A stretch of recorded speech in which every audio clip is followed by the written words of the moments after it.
Dos mujeres de generaciones distintas se enfrentan a un límite extremo, la violencia como respuesta ante una realidad que las despoja de voz y seguridad.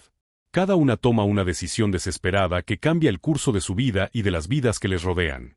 La novela no glorifica la violencia, sino que la humaniza, mostrando las cicatrices invisibles que deja y las preguntas que persisten sobre qué es la justicia cuando el sistema falla.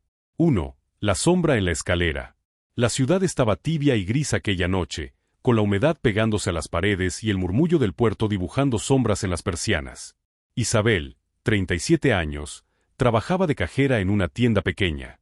Su vida había sido una costura interminable, turnos, facturas, la respiración temblorosa de su hija pequeña, Marta, que cada día parecía aprender a sostener un mundo más pesado sobre sus hombros.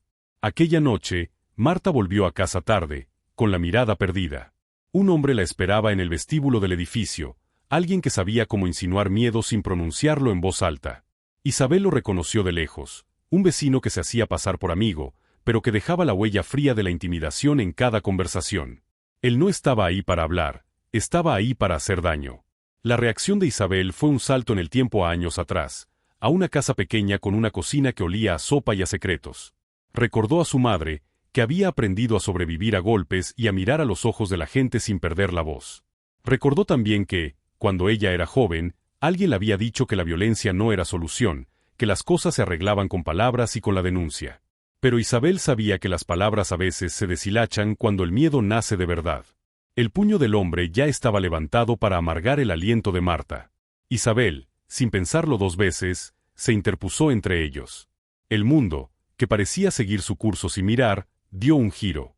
En un segundo, el ruido de una lámpara que se cae, un tropiezo, y el hombre cayó al suelo con una violencia que nadie debería experimentar.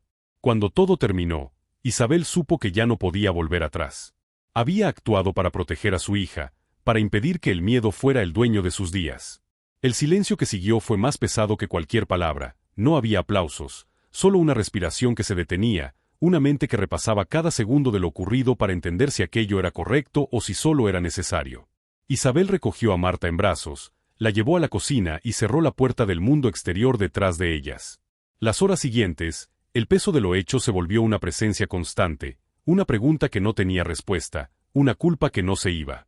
En el barrio, la gente hablaba en susurros, como si el rumor pudiera borrar la realidad. Isabel sabía que la vida había cambiado para siempre, que la justicia nunca llega a tiempo y que, a veces, la defensa se confunde con la transgresión de lo permitido. Pero también sabía que, si no actuaba cuando alguien amenazaba a su hija, el miedo habría vencido para siempre. Capítulo 2. El eco de las paredes.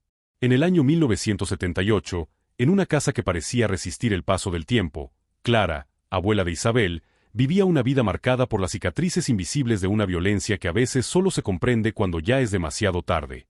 Una noche, el mismo tipo de vecino que había amenazado a Marta en el presente asomó su sombra en la casa de Clara. No era un desconocido, era alguien que había sido un amigo hace años, alguien a quien la familia había tratado de olvidar, alguien que sabía dónde pisar para herir sin dejar huellas visibles. A esa edad, Clara ya había visto demasiadas cosas que la humanidad preferiría olvidar, la traición de ilusiones, la caída de promesas, el cansancio de una vida que parecía estar siempre al borde de un abismo.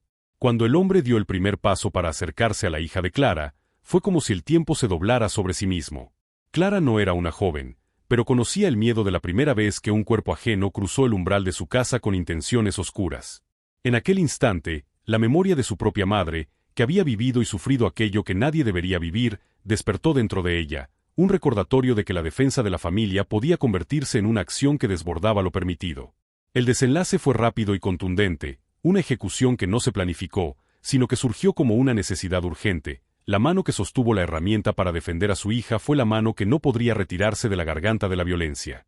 Clara sabía que el peso de ese acto la perseguiría siempre. Sabía que la historia de una mujer que mata para proteger a su familia no es una historia fácil de admirar, sino una historia que exige mirar de frente el dolor que la hace posible. Con el paso de los años, Clara llevó en su memoria la imagen de la habitación iluminada por una lámpara temblorosa, el rostro de su hija que se convertía en su norte, y la certeza de que no hay justicia suficiente para las heridas que se heredan. Sin embargo, también sabía que ese acto, repetido en el linaje de mujeres que no se rinden, podía ser entendido como una especie de resistencia, un acto que dice que, a veces, La violencia es la forma en que la vida reclama su derecho a existir sin ser aplastada por la opresión. Epílogo. Isabel, ahora madre, maestra y testigo de su propia historia, mira a Marta y comprende que la vida de una mujer que ha tenido que defenderse no termina cuando la violencia cesa, continúa como una conversación con el miedo, una conversación que debe aprender a hablar de otro modo si quiere que ese miedo no gobierne más.